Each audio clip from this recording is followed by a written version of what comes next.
Thank you, and good afternoon to everyone joining us Muito today. obrigada, boa tarde a todos. Meu nome é Clay Eastwood. Eu trabalho com a ciência aplicada da carne da PIC. Eu gostaria de começar esse workshop falando sobre o mercado global de carne suína e como isso afeta as percepções do consumidor quanto à qualidade e como nós, como indústria, podemos oferecer a melhor genética para os nossos clientes. E ao fazê-lo, eu gostaria de começar falando sobre o consumo e produção de carne suína, o que aconteceu nos últimos anos e que muitos economistas preveem para os próximos anos.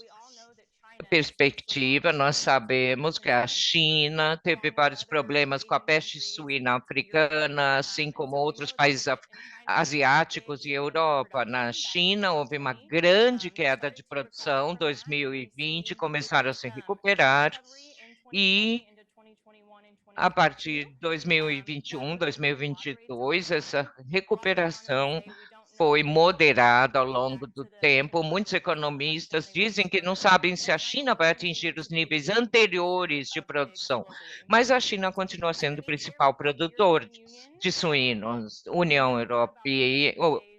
Europeia, ouvimos falar muito como a produção está caindo e potencial redução de consumo também. O mercado europeu está sob grande influência vários fatores sociais que afetam tanto a produção quanto o consumo.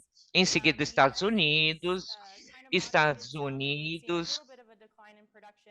apresentou uma ligeira queda de produção, mas depois de 2017, uma ligeira recuperação. E para outros parceiros, um ligeiro aumento previsto para 2020, até 2027. O que mudou em termos de produção de carne suína? Nós vimos uma recuperação dos mercados asiáticos. Vocês provavelmente ouviram que a China estava com superprodução, há muita volatilidade no mercado, não só chinês, como asiático. Continuamos a ver uma restrição de oferta no mercado americano, na, e a União Europeia apresentou redução da produção. No Canadá, esse mercado nos últimos anos se manteve estável em termos de produção, com ligeiro aumento em 2022. Estados Unidos, uma queda em 2022, devido ao efeito de 2 anos de redução de plantel. Tivemos problemas de mão de obra, que também afetou o mercado global como um todo. No México, continua havendo fortes investimentos para atender a demanda interna. Além disso, o México pretende ser um principal exportador no Brasil, e a demanda do mercado interno também bastante forte. Tivemos um, uma troca, uma ligeira troca de carne de frango e carne bovina por carne suína. Isso afetou o consumo também. Em seguida, eu gostaria de falar detalhes sobre o consumo. E eu gostaria de falar das 3 principais proteínas: carne suína, carne bovina e frango. Quando falamos de consumo de uma forma geral, a última previsão do USDA, Departamento de Agricultura dos Estados Unidos, principais consumidores de proteína global. Vamos começar com a carne suína. A China é o maior consumidor global, é o maior produtor, maior consumidor, seguida pela União Europeia como um todo, o segundo maior mercado consumidor de carne suína, em seguida Estados Unidos e depois Rússia, Vietnã, Brasil, Japão e México. Quando falamos do consumo de carne bovina, temos um padrão semelhante e uma certa inversão entre os principais consumidores. Estados Unidos é o principal consumidor de carne bovina, seguido pela China, e o Brasil próximo ao topo. Em terceiro lugar, União Europeia, seguida de outros mercados que não têm muito consumo de carne bovina. E, por fim, eu gostaria de falar do frango, consumo de frango. Vou falar um pouco mais de inflação, como isso afetou o mercado também, mas essa é uma proteína que não pode ser ignorada devido ao preço, que é muito atraente para o consumidor, e a disponibilidade em vários mercados. Termos de consumo, Estados Unidos, maior mercado consumidor de carne de frango, seguida pela China, e em seguida União Europeia, Brasil, México, Rússia, Japão e outros. O que isso significa para o futuro? Quando avaliamos as perspectivas para 2027, o grande crescimento vai ocorrer na Ásia em termos de consumo de carne suína. Houve um crescimento da produção e do consumo na China. Tivemos os efeitos da peste suína africana, e isso afetou também o consumo e a disponibilidade de consumir tanta carne suína. Em primeiro lugar, devido à peste suína africana, não estava tão mais disponível, devido à volatilidade de preço, já não era a melhor opção. A China, ainda que seja o maior consumidor global, os consumidores estão começando a passar a consumir outras proteínas. E é importante mencionar que a previsão para o consumo de carne suína no futuro vai continuar sendo dominado pela China e outros mercados asiáticos, Vietnã, Filipinas. O consumo total de carne suína espera-se que cresça, a previsão é que crescimento em muitas áreas, com exceção da União Europeia. A União Europeia enfrentou desafios em termos de produção e isso afeta também o consumo.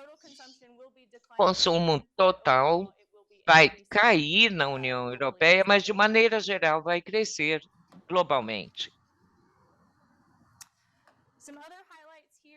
Outros aspectos quanto ao consumo nos últimos anos, de acordo com os mercados, peste suína africana afetou tanto a oferta na China e o consumo, e não podemos ignorar as implicações da Covid-19, da pandemia global, e que como isso afetou o mercado global de proteínas.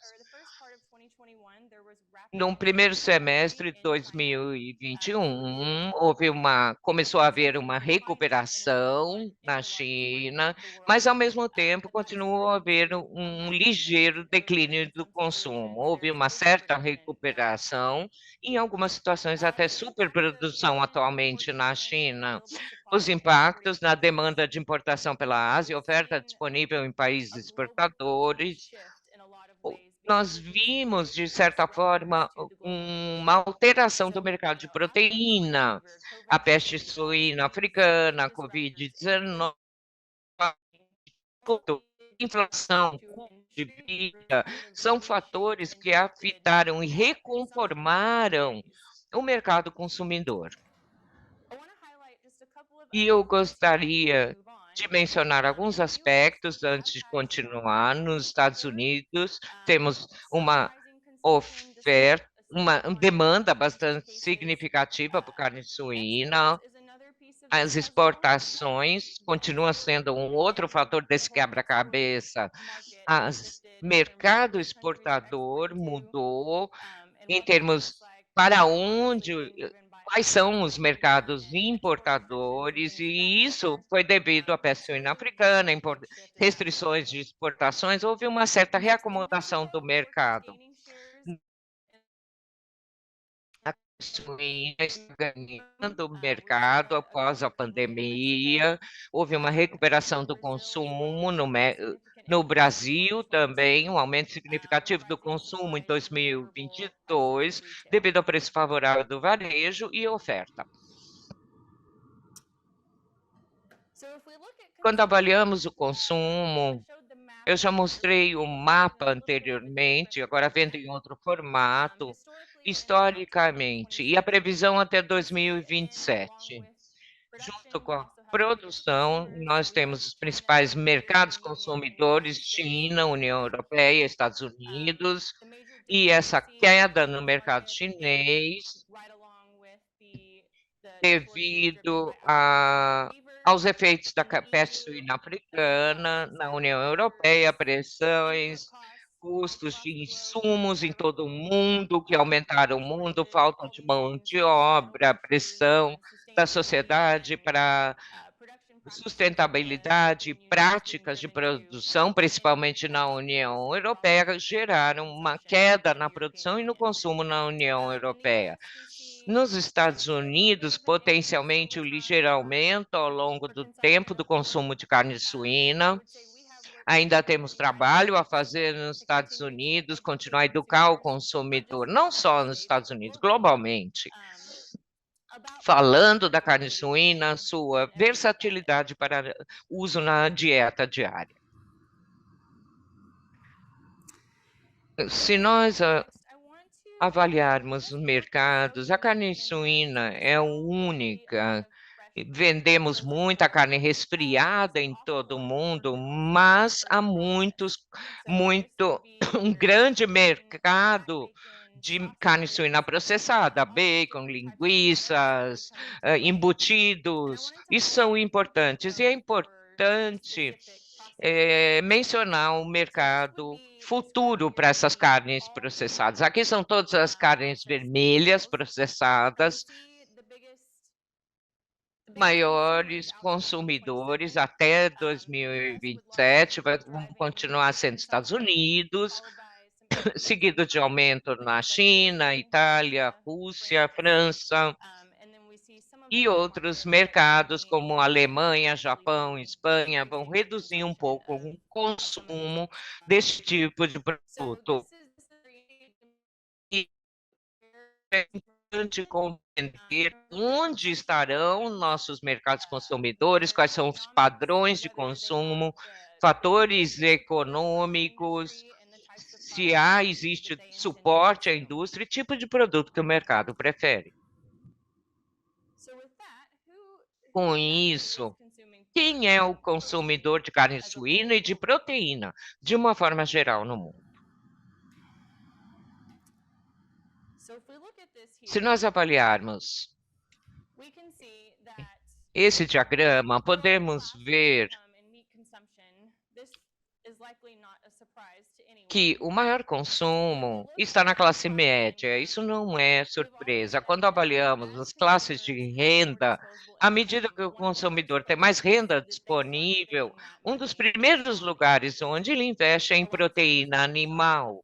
Muitas vezes começa na forma de leite e ovos e passa para carnes, primeiro frango, depois carne suína e, por fim, carne bovina. Então, à medida que o consumidor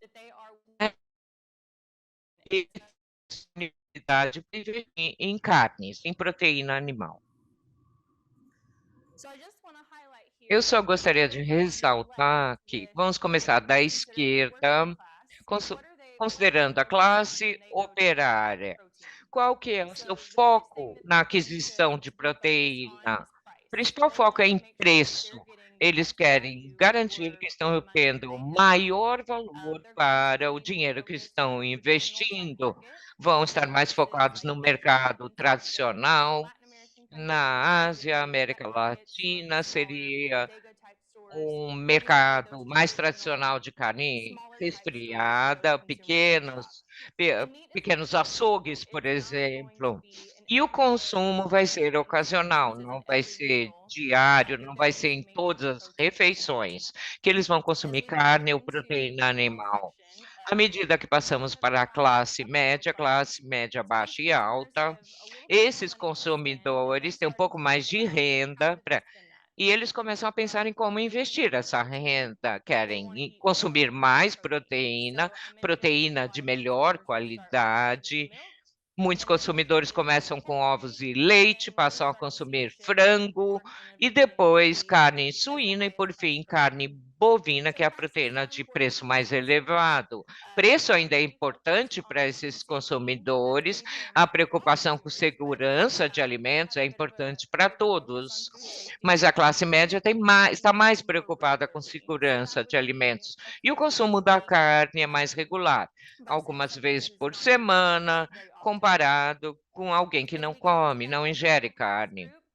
Na classe média alta, nós já temos um foco maior em segurança de alimentos. Alguns desses consumidores já investem em carnes diferenciadas, tipo premium, e alguma embalagem especial, alguma afirmação especial sobre o método de produção, provavelmente consomem proteína diariamente, pelo menos em uma refeição, e querem mais variedade e a capacidade de escolha. Eles têm mais liberdade e disponibilidade para escolher o produto que vai ingerir.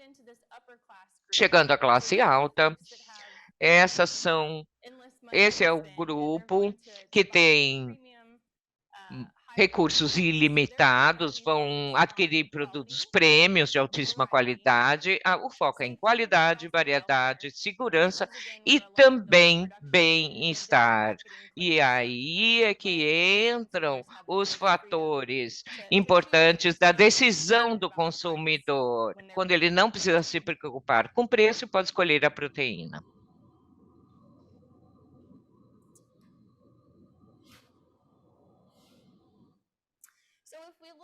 Então, se nós agora olharmos os consumos per capita e como ocorrem os padrões que vão aumentar e mudar ao longo do tempo, então, as despesas per capita, como vão gastar em termos da carne a ser consumida. Tenho dois slides. O primeiro dele inclui essa linha superior, a região Ásia-Pacífico, e eles têm um maior aumento nas despesas per capita em 2027. É onde esperamos que haja maior crescimento em relação à Ásia, e os países do Sudeste Asiático vão ter maior renda, e carne certamente vai ser o primeiro lugar onde vão gastar. Depois disso, isso acaba diminuindo, e isso diferencia esses mercados. Então, eu tenho um outro slide onde podemos ver um pouco melhor.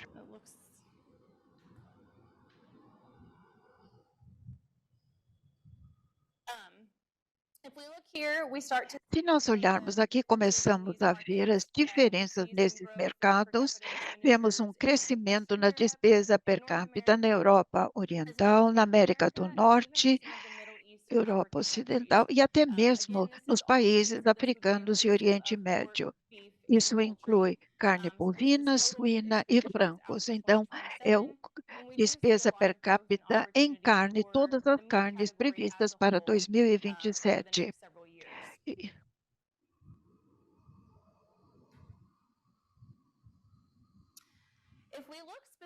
se nós olharmos especificamente a América Latina, quero focar os aspectos da América Latina para o futuro. A carne processada, a carne e frango processados, essas estimativas vêm da Federação de Exportação dos Estados Unidos, com sede em Colorado. São as previsões para 6% de 2021 a 2026 para o mercado de carne e frango processados. A maior parte vai ocorrer no mercado mexicano, depois um crescimento significativo também no Brasil, na Argentina e também em mercados como Colômbia, Guatemala e menos nos outros mercados latino-americanos.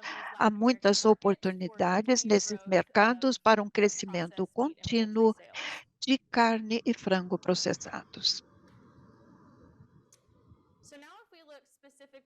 Se nós agora olharmos especificamente a carne vermelha, tirando a carne de frango, Então, temos um crescimento de 5,5% de 2021 a 2026, quando incluímos frango. Então, a carne suína e bovina, maiores oportunidades seriam no México, Argentina e no Brasil, mas também há muitas oportunidades na Guatemala, Colômbia e também nos outros mercados um pouco menores.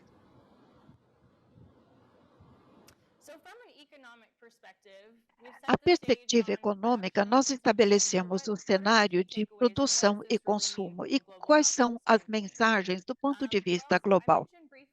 Mencionei rapidamente a inflação. Eu acho que a inflação é uma preocupação global para os consumidores, porque está corroendo as margens, é difícil repassar os custos numa crise em que há uma elevação do custo de vida em muitos mercados de consumidores no mundo todo. Os preços têm estado altos em muitos países e está previsto que estão alcançando o pico e devemos ter algum alívio daqui para frente. E os consumidores estão sob uma pressão significativa para controlar suas despesas, decidindo onde vão gastar. Em muitos casos, eles podem ter tido uma redução do consumo de proteína quando o dinheiro estava curto. Esperamos que a pressão inflacionária comece a ser reduzida em breve. Custos crescentes e o desafio da demanda, e há um alívio pela baixa do custo de ração em muitos mercados, e, e quando os insumos têm custos elevados, isso acaba influenciando a cadeia toda. E esperamos que isso possa se traduzir a redução do custo de ração também para o consumidor na União Europeia, ameaça com custos de cidade. Isso também influencia a percepção do consumidor e como ele se sente em relação ao consumo de proteína. E as práticas de consumo que nós, como setor, precisamos ouvir e ver se isso faz sentido para o sistema de produção. A falta de mão de obra na Europa e também em outros mercados no mundo todo estão começando a melhorar depois da Covid, e não só tem alto custo, mas muitas vezes a mão de obra não está disponível. Esperamos que essa falta de mão de obra tenha sido reduzida em alguns casos, mas é um desafio global. Sustentabilidade. Mencionei rapidamente antes, mas a sustentabilidade é algo que nós ouvimos todos os dias no nosso setor. O consumidor está atento à sustentabilidade, o que isso significa para eles e como percebem a sustentabilidade. E nós, então, precisamos focar nessas preocupações. Tem havido metas com prazo muito curto, e como é que nós podemos continuar fazendo o melhor possível com os recursos que temos e que tenhamos bons resultados no processo. China, falamos muito sobre a China, maior produtor e consumidor global, mas é uma mensagem definida com a recuperação lenta após a política de zero Covid, que afetou não só a produção, mas também o consumo, porque no final das contas é um mercado extremamente grande e para muitos exportadores e produtores isso influencia globalmente. Eu quero rapidamente falar sobre as carnes alternativas. Hum, Nós precisamos mencionar esse tópico, as carnes alternativas que estão disponíveis. E o que elas são? E qual é o seu aspecto? As carnes alternativas podem ter várias formas.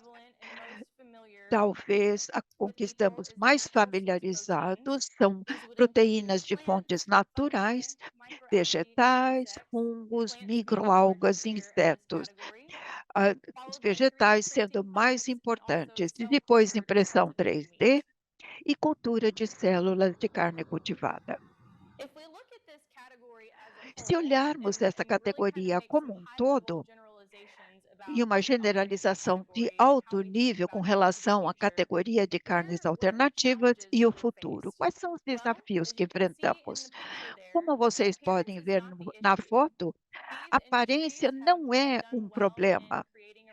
Conseguiram criar um produto muito semelhante à proteína em si, mas há muitos desafios relacionados com sensação na boca, suculência, um sabor, se o sabor é realmente agradável, se é nutritivo, qual é o aspecto nutricional. E também segurança de alimentos, eles seguem os mesmos padrões que a proteína animal? Aqui uma previsão que eu quero lhes mostrar. Mais uma vez, há muitos aspectos desconhecidos e é difícil realmente caracterizar o mercado no futuro. Mas alguns pontos importantes. O mercado de varejo nos Estados Unidos para as alternativas vegetais não cresceu em 2022, mas sim em outras regiões. Acreditava-se que as vendas de varejo seriam 90% do mercado, mas nos Estados Unidos tem muitos operadores de serviços alimentares que tiraram as carnes alternativas porque não foram bem aceitas. Então, isso continua canalizado para o varejo. A tecnologia continua evoluindo, continua crescendo. Alguns pontos, Singapura aprovou o frango cultivado em dezembro de 2021 e o FDA aprovou o frango cultivado em novembro de 2022. E, e quando isso vai chegar ao mercado, não está claro, mas a paridade de preços ainda vai demorar. E nós vemos aqui,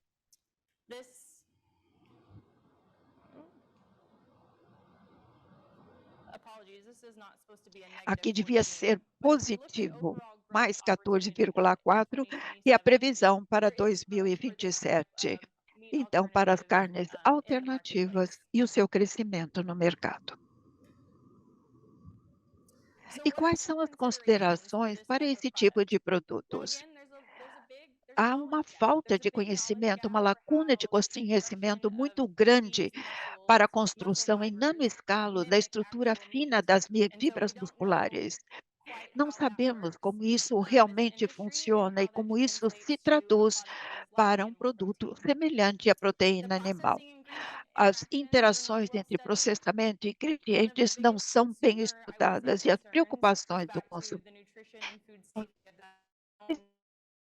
alimentos. Não sabemos quais são as implicações.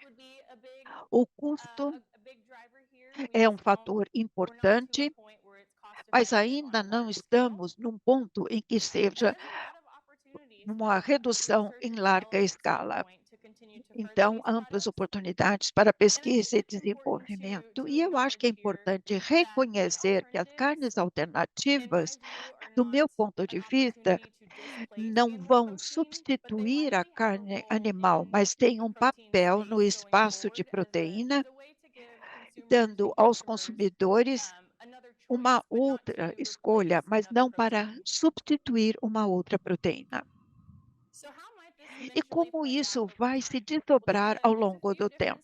Alguns cenários diferentes. O primeiro, o número um, se isso é realmente um modismo, isso é algo que apenas está piscando no radar e que vai acabar desaparecendo, ou o número 2, onde alcançamos um pico com algum aumento ao longo do tempo, ou o cenário número 3, onde vai continuar crescendo e deslocar outras proteínas ao longo do tempo.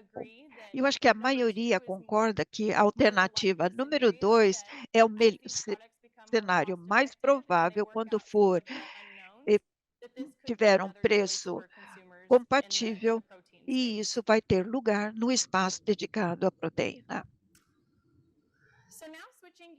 Agora, mudando de assunto, falar sobre a percepção do que é qualidade. Então, o que é qualidade? O que é que nós, na PIC, consideramos qualidade? Dizemos que qualidade é a somatória de todas as características que definem as diferenças entre amostras de um mesmo produto e que influenciam a apreciação pelo usuário final, o processador ou o consumidor. Todo o usuário final acaba definindo qualidade com base em diferentes características. Isso é evidenciado, porque se você tiver a carne suína nesta foto, nós temos fotos diferentes. Alguns preferem a carne mais escura, alguns preferem o marmoreio. Tudo isso depende da percepção do consumidor, como é a sua percepção da qualidade da carne suína. Quero enfatizar aqui, quando falamos de um mercado global, a percepção de qualidade é diferente ao redor do mundo, e é quando começamos a ver os programas com marcas definidas, quando as linhagens acabam sendo enfatizadas, e como isso se traduz em termos de qualidade.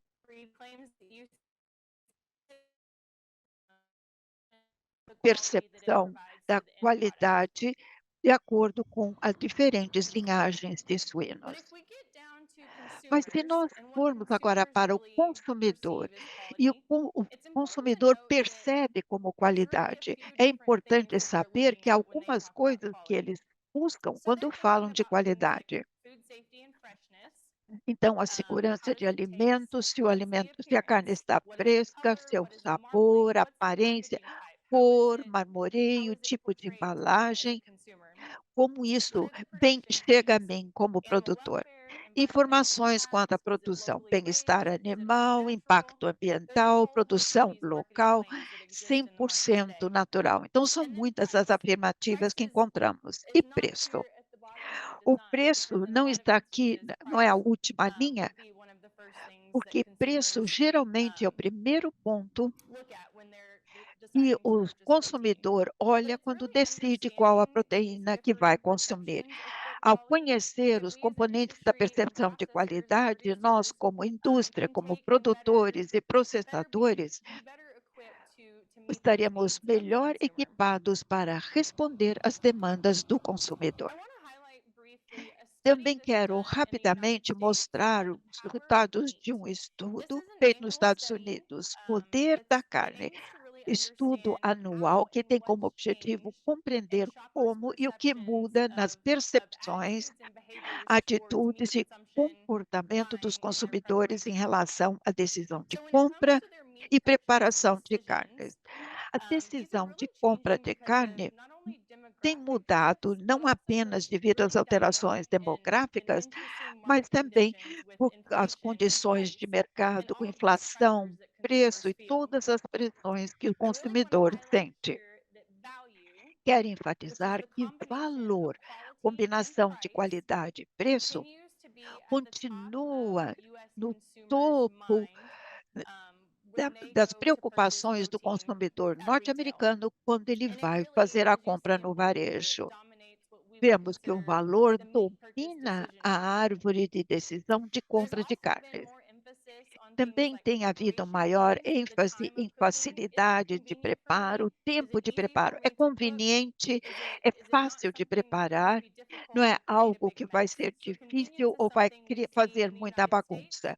O que nós vemos nos Estados Unidos, mas também no mercado global, os consumidores estão preocupados com a conveniência. Olhando este estudo, os três fatores mais importantes, o que o consumidor leva em conta na compra de carne e frango refrigerado: a qualidade do produto, a aparência, preço por quilo e preço total do pacote. Então, continuam levando os consumidores a tomar uma decisão na compra de carne. Se nós falarmos rapidamente sobre as informações quanto à produção, o branding que começamos a ver no mercado é uma empresa, Maidan Marketing, uma empresa americana, e levou avante o estudo sobre a carne e testou 29 tipos de informações referentes à carne suína. Poucos atributos foram tão valorizados por todos os grupos demográficos quanto o selo de 100% natural, porque isso é percebido como indicador de qualidade por muitos consumidores. 100% natural significa que é um produto fresco, minimamente processado.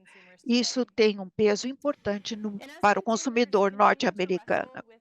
À medida que o consumidor enfrenta os preços mais elevados, quer ter certeza de que está obtendo o máximo benefício a partir do orçamento destinado à alimentação. E o consumidor define o que considera importante em termos de qualidade da carne suína. Quando você faz a pergunta, e essas informações estão ficando cada vez mais importantes. Quero falar um pouco sobre o ponto de cozimento. O mercado de carne suína nos Estados Unidos tem trabalhado muito nos últimos anos. E o USDA e o Serviço de Inspeção de Produtos de Origem Animal, a temperatura interna mínima, alguns anos atrás, era de 145 graus Fahrenheit ou 63 graus Celsius, como o mínimo. Essa temperatura interna é segura, mas há uma mudança do que os consumidores têm praticado. Isso é interessante, porque o que nós verificamos, esse é um estudo avaliou o efeito do ponto de cozimento da carne suína e a percepção por parte do consumidor. Se cozinharmos até temperaturas menores, o consumidor aprecia, mas se você perguntar como foi percebido o tempo de cozimento, o ponto de cozimento, quando a temperatura menor que é segura, eles preferiram. E tem muito trabalho a ser feito na educação do consumidor e que não há necessidade de uma de temperatura tão elevada para melhorar a experiência do consumo. E se nós encerrarmos aqui falando sobre a qualidade da carne suína como um todo, esse é um quebra-cabeças.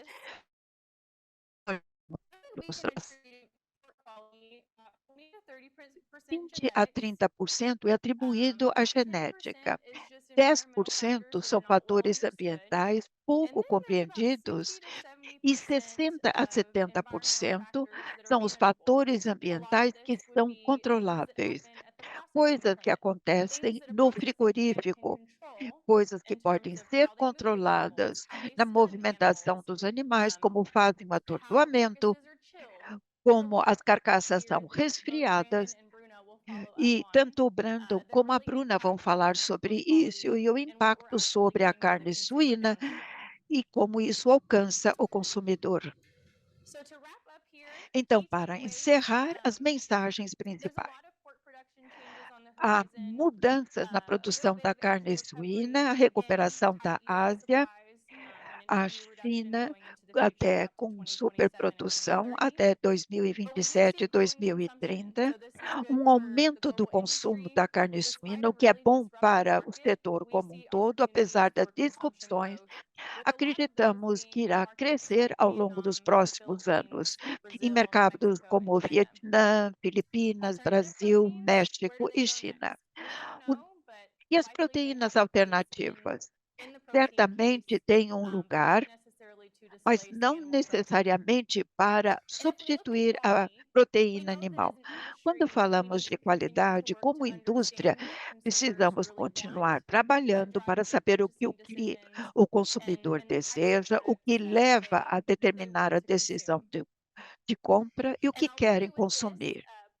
E eu deixo com esse quebra-cabeças complexo para podermos entender como afetamos a qualidade da carne suína e nós, na PIC, despendemos muito do nosso tempo trabalhando nisso. E com isso, terei prazer em responder a qualquer pergunta